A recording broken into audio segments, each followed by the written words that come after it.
My name is Robert Khabbaz. Obviously, I've been in real estate for 10 years. Nine of them have been a licensed agent, and then 1 year prior, I started real estate investing. In the last 4 years, I've grown a 62 agent organization with EXP.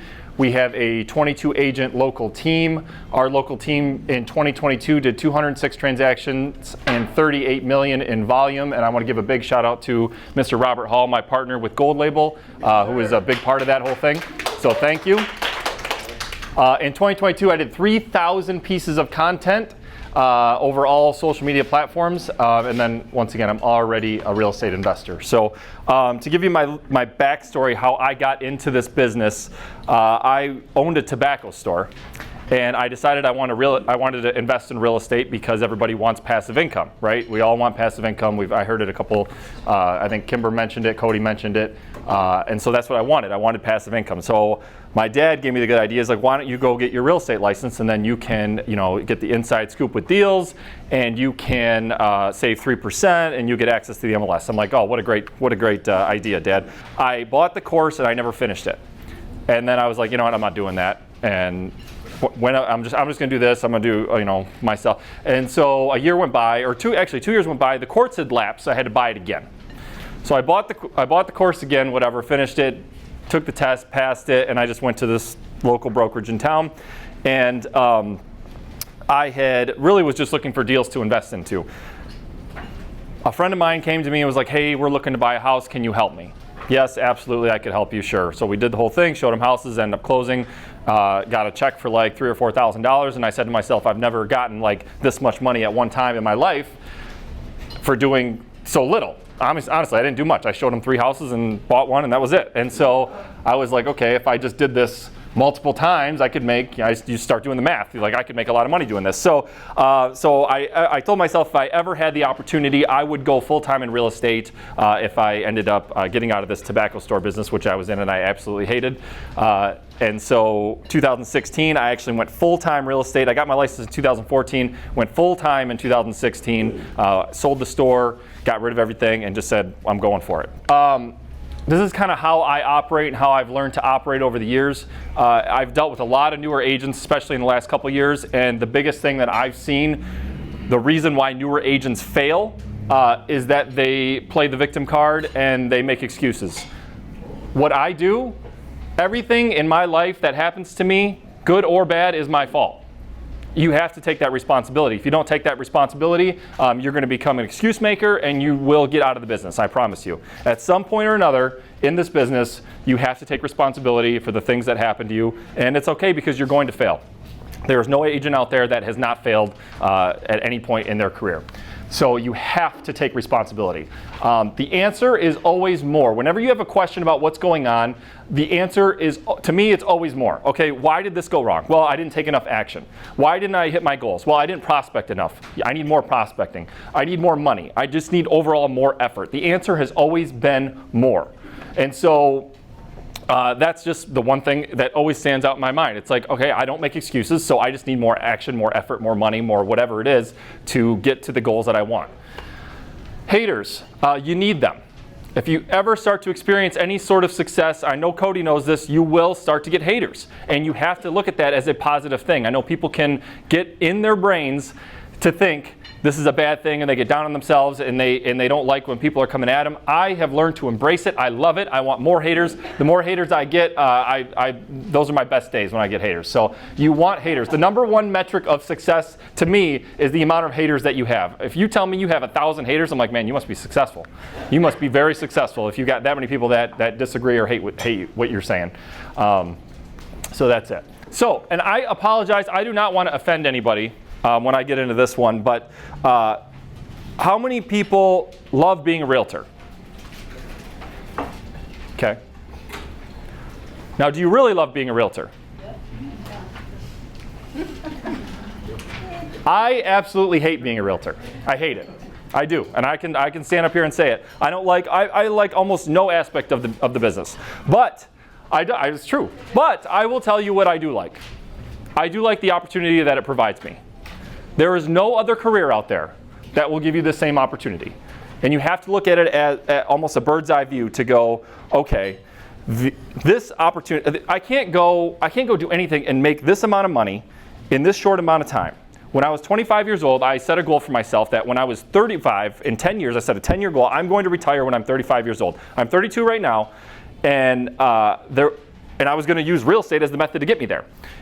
And so I could tell you right now I could retire today, but I'm not going to, because I can't retire with the lifestyle that I want. I could retire, all my bills will be paid, and everything's fine. I'm not telling you that to brag, I'm telling you that because that is what's possible with real estate, and that's what I want everybody to understand, is that yes, it's fun. Yes, I love, or no, I don't love, but yes, you may love showing houses and helping people and all of that, but remember why you got into real estate.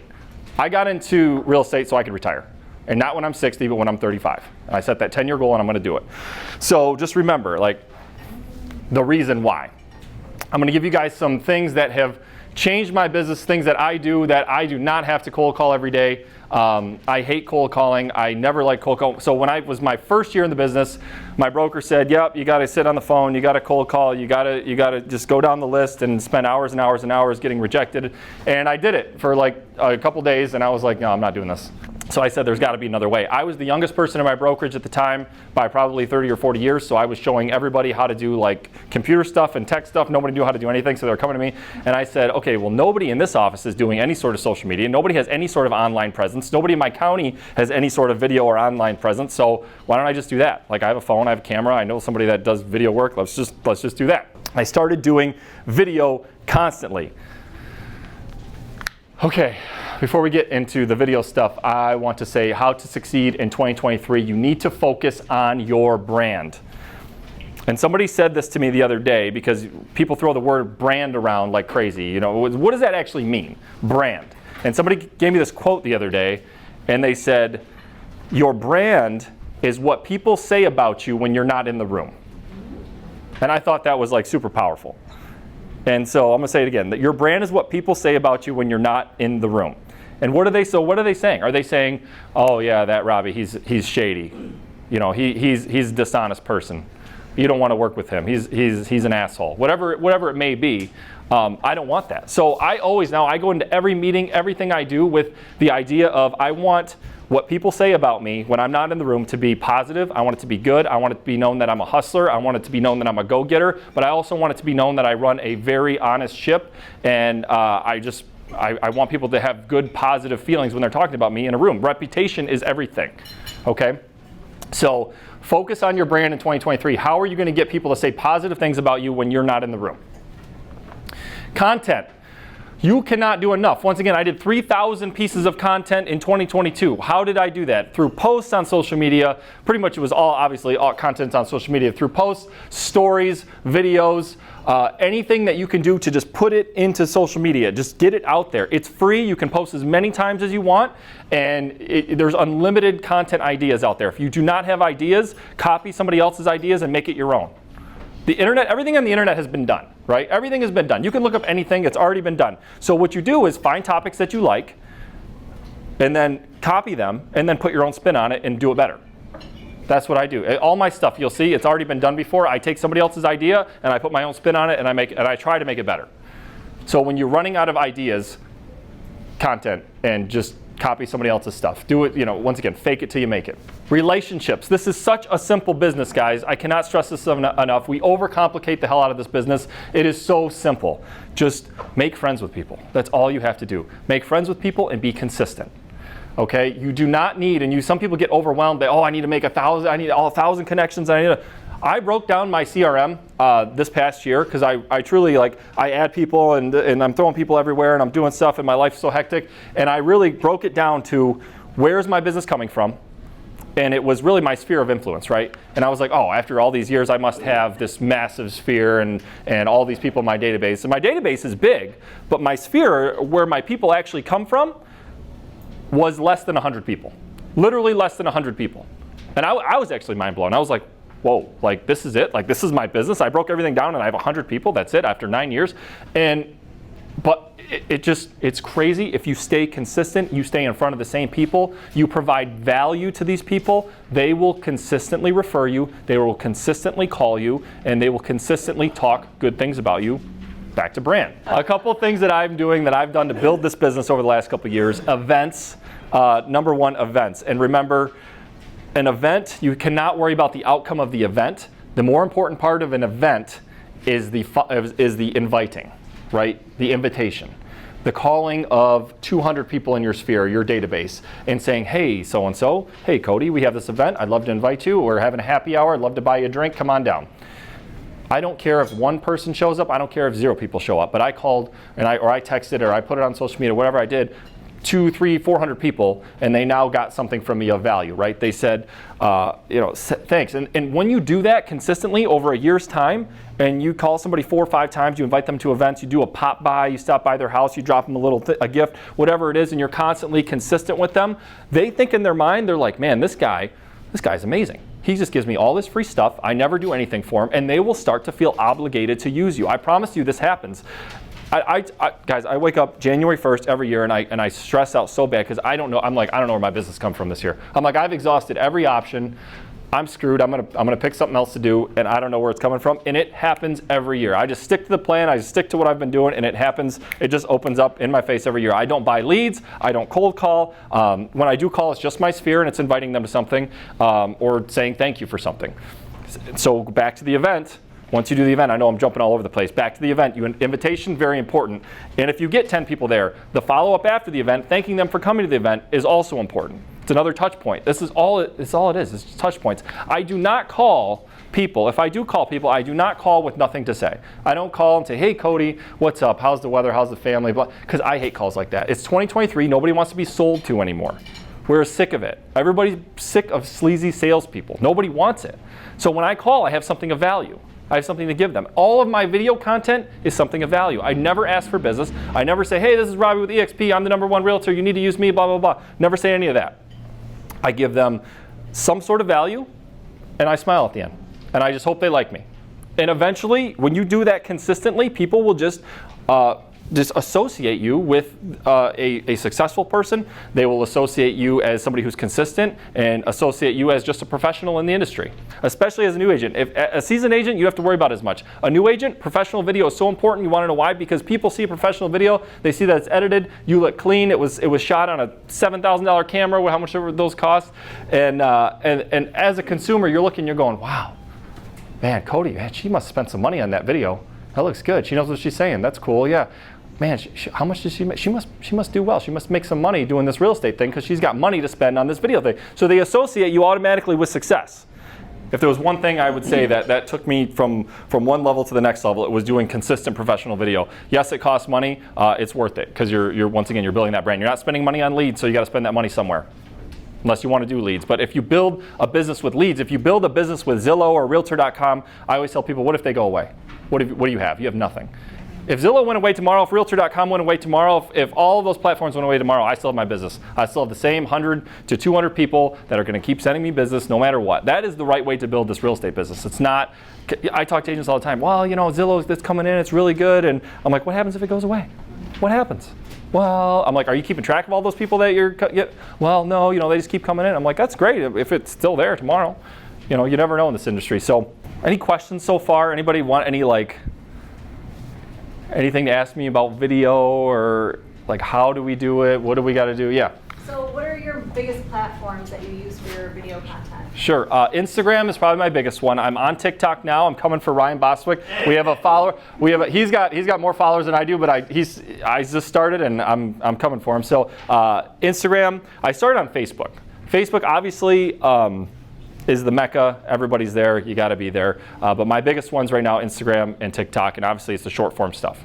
But I cannot stress the amount of importance of YouTube. I did not start doing YouTube soon enough. If you guys do not know just the caliber of YouTube and the power that it has in it. I put out a video, and I saw this just from one of the things I went to. I just did the top 3 neighborhoods in Port Huron, Michigan, right? I got my video guy, we drove through all the nice neighborhoods, and I just sat there and did a voiceover of, hey, there's 300 homes in this one, there's an average price point of $400,000, we have tennis courts, we have that's been around since 2000.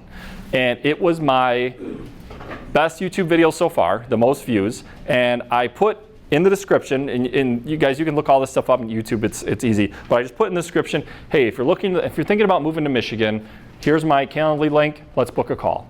And 2 days ago, and this is not an old video, it's probably a month old. 2 days ago, I got my first appointment off that video. Somebody actually booked a call that I never talked to in my life. They just went into my Calendly, booked a call, plugged themselves in, and they're ready to buy.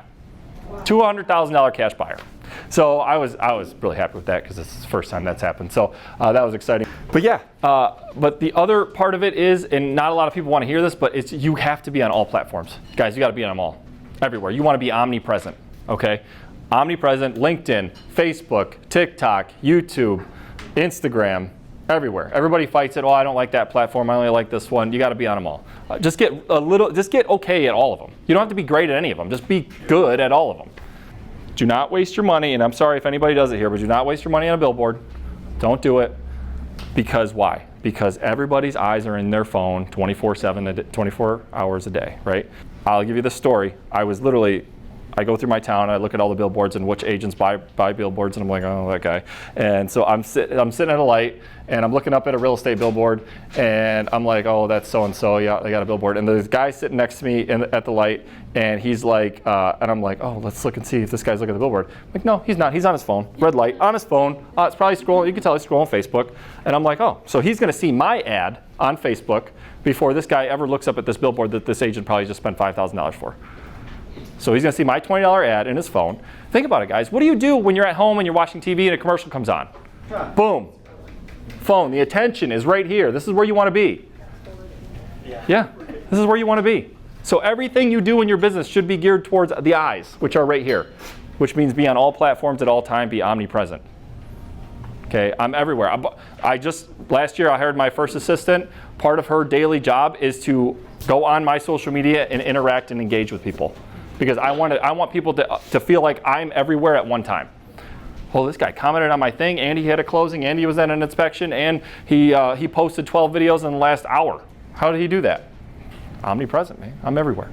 So, and it just goes back to the brand. It goes back to I'm a professional. I take this seriously. I'm going to do the best for you, and that's it. I don't ever fight with people over listing appointments. People call me.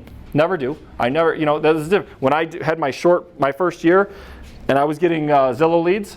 I get the Zillow lead, okay, yep, and then I go to the appointment. Yeah, well, we already talked to 4 other agents. What are you going to do for us? You're going to cut to 3%. No, I can't make any money at 3%. Okay, bye. That was it. Every appointment was the same. Now, I couldn't tell you the last time I fought with a seller over a listing appointment. Now I get there, I'm like, hey, what's going on? They're like, hey, yep, this is the house. I'm like, cool. They're like, throw me the keys. I'm like, what do you want to price it? They're like, whatever you think, call me when it's sold. That's my listing appointment right now. I don't bring anything with me. Throw me the keys, call me when it's sold. That's it. That's the business you want, providing value. And I will say, focusing on being a productive agent will help with attraction anytime.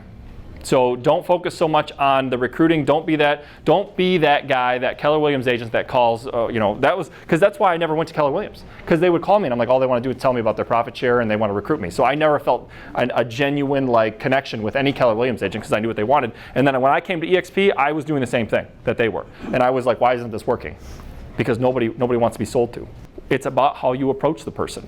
And so and that's why, once again, social media, I put stuff out there and people just come back to me. And that's when I learned to stop selling to agents and just start giving value and just being an attractive agent by being productive. Nobody wants to be with an agent that doesn't sell any homes.